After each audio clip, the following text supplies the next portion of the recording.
Assalamu alaikum.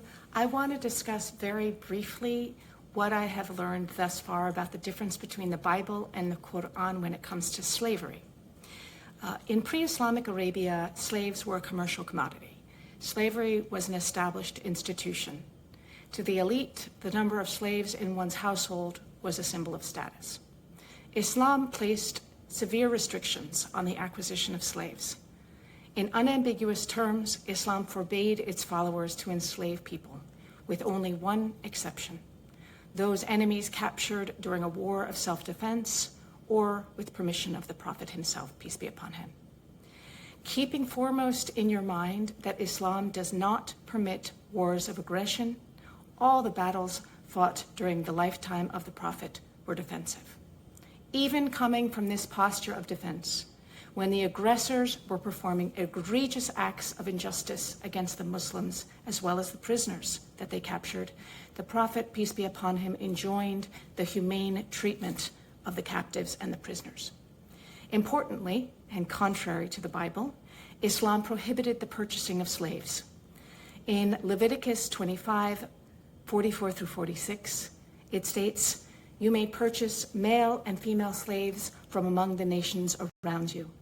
You may also purchase the children of temporary residents who live among you, including those who have been born in your land.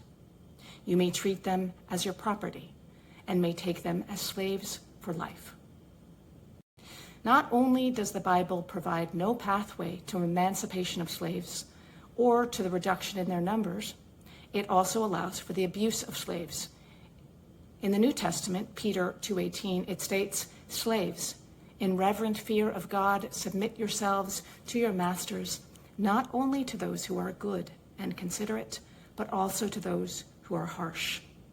Implicit here, of course, is the idea that slave owners can treat their slaves harshly with no repercussions whatsoever.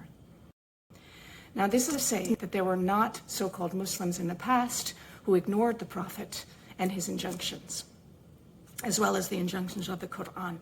The Arabs participated with the European Christians in the abominable slave trade of East Africa.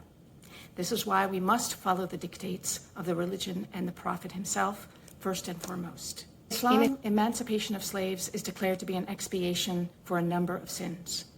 A slave had to be freed for a breach of one's vows, if one tore one's garment in grief on the death of a spouse or a child, if a woman beat herself in grief over the death of anyone at all, and for many other trespasses, one was enjoined to free a slave. It is clear that the eventual goal of Islam, unlike what is stated in the Bible, is for the emancipation of slaves and the total eradication of the institution itself.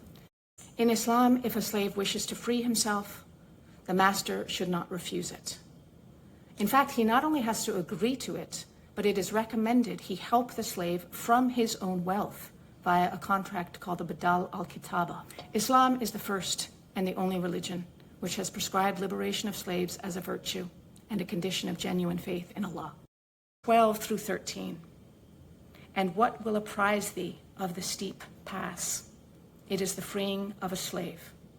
It then goes on to say, "or giving food at a time of famine to an orphan near of kin," and it lists other ways that you can attain the steep path. What is the steep path? The steep path is the path of goodness, the path of the inner jihad, the challenge of overcoming one's own ego and one's worldly aspirations.